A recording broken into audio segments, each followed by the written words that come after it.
Hello guys, this is Ashish Mishra came with my channel yours medicos library. So guys, हम इसमें आते हैं pathology के इंट्रोडक्शन पार्ट में, जिसको मैं पैथ एनाटॉमी के पॉइंट ऑफ व्यू से बताऊंगा।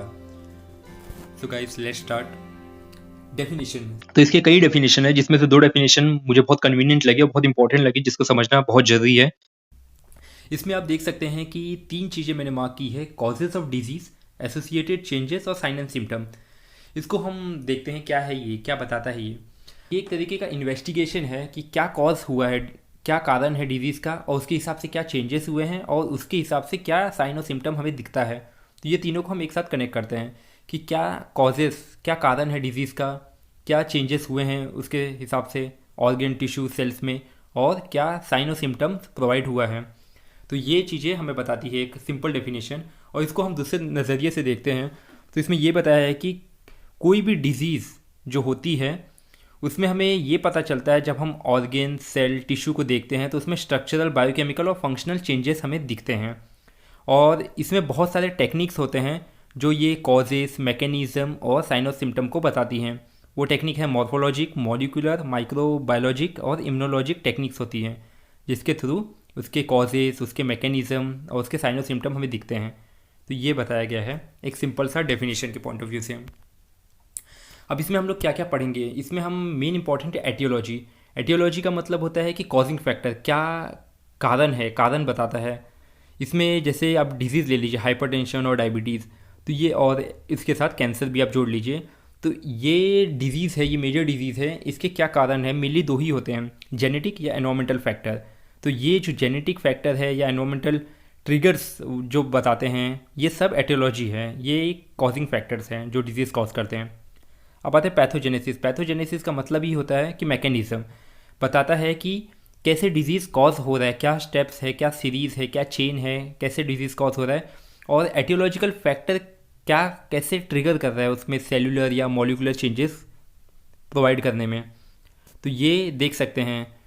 और मॉर्फोजेनेसिस में हम इसमें स्ट्रक्चरल चेंजेस हमें मिलता है हर एक स्टेज में, हर एक डिजीज़ के स्टेज में, हर एक पैथोजेनेसिस के स्टेज में हमें स्ट्रक्चरल चेंजेस होता है, हम उसको मॉर्फोजेनेसिस में इंक्लूड करते हैं।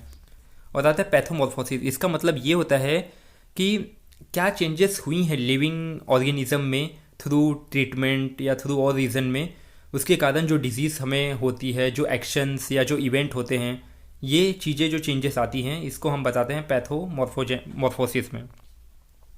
अब आते हैं कॉम्प्लिकेशंस। कॉम्प्लिकेशंस में आप देख सकते हैं कि कोई भी डिजीज़ हो सकता है, कॉम्प्लिकेशन उसके, ये एक तरीके का एग्जिट ऑफ डिजीज़ है। थैनेटोजेनेसिस, इसमें आता है मैकेनिज्म ऑफ डेथ, यही बताया है। अब जितने भी हम पढ़े हैं उसमें जो 4 मेजर एस्पेक्ट्स हैं डिजीज़ कॉज करने का, वो हमें बताया गया है और उसको हमें ध्यान देना है।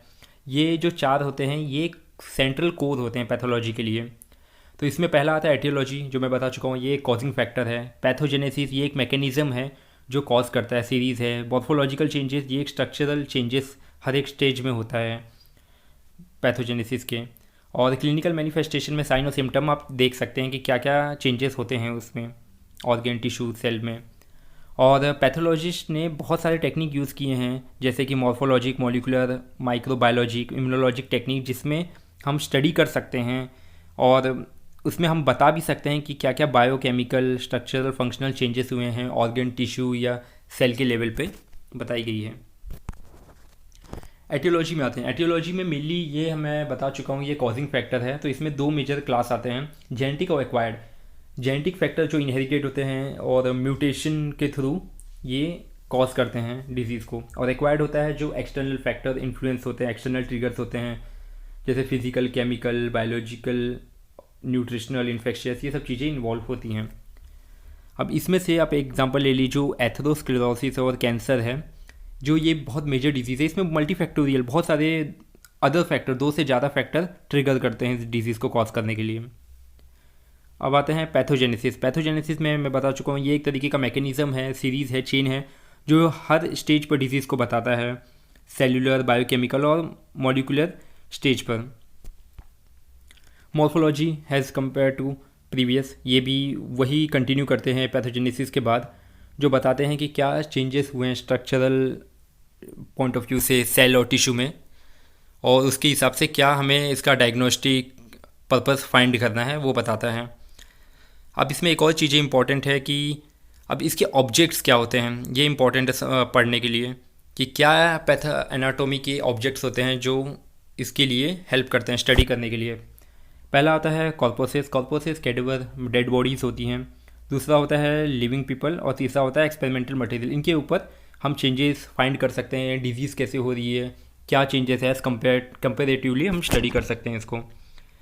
रिसर्च मेथड, क्या क्या रिसर्च मेथड हुए हैं, क्या कैसे हम आइडेंटिफाई करेंगे डिजीज़, कैसे हम इसको डायग्नोस करेंगे, तो उसके लिए मेथड बताए हैं। ऑटोप्सी, बायोप्सी और एक्सपेरिमेंटल मॉडल्स होते हैं जो हम चेक कर सकते हैं कि कैसे डिजीज़ हो रही है या कैसे चेंजेस टिश्यू लेवल में, ऑर्गन लेवल में, सेलुलर लेवल में हो रही है।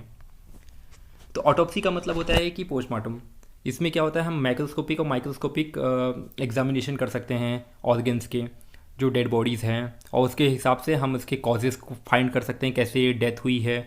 उसके हिसाब से हम डायग्नोस्टिक मेथड भी कंपेयर कर सकते हैं अलॉन्ग विथ साइन और सिम्टम के साथ। और इसमें कुछ इंटरनल ऑर्गन जो हम ऑटोप्सी के थ्रू आते हैं, तो हम वेट के थ्रू कंपेयर कर सकते हैं कि कितनी वेट है, इसमें कोई चेंजेस तो नहीं हुई है, एट्रोफी और हाइपरट्रॉफी तो नहीं हुई है। ये सब चीज़ें इंपॉर्टेंट है। एट्रोफी मतलब होता है कि डिक्रीज साइज़, हाइपरट्रॉफी मतलब होता है इंक्रीज साइज़, ये इंपॉर्टेंट है। आप देख सकते हैं वेट कितने कितने होते हैं ऑर्गन्स के। और उसके बाद आता है बायोप्सी। बायोप्सी में आप देख सकते हैं कि कोई भी टिश्यू के सेक्शन को काट के हम उसको माइक्रोस्कोपिक एग्जामिनेशन के थ्रू हम समझ सकते हैं उसके कॉजेज़, उसके डिजीज़ के, उसके क्या क्या चेंजेस होते हैं ऑर्गन टिश्यू में, तो वो हम आइडेंटिफाई कर सकते हैं थ्रू बायोप्सी।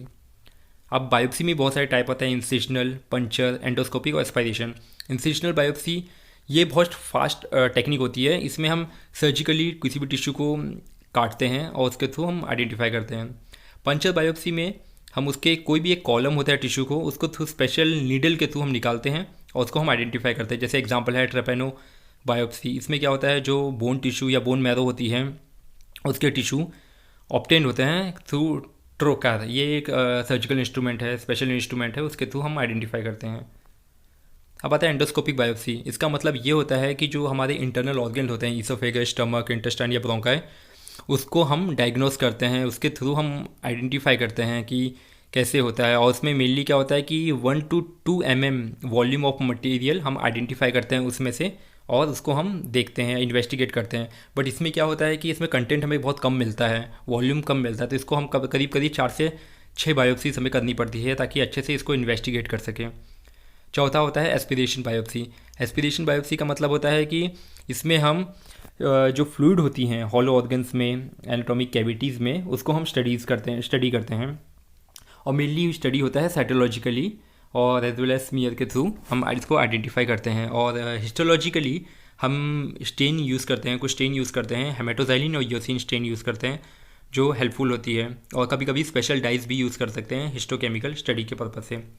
और इसमें हमें एक और पॉइंट नोट करना है, जो इम्यूनोहिस्टो केमिस्ट्री होती है, ये बेस्ड होती है, डिपेंड होती है use of antibody to specific antigen, उस पर डिपेंड होती है। तो ये एक इंपॉर्टेंट पॉइंट है जिसको समझना बहुत जरूरी है। So thank you so much guys for your attention, and if you get any benefit from this, so please hit the like button and subscribe my channel. Thank you so much guys.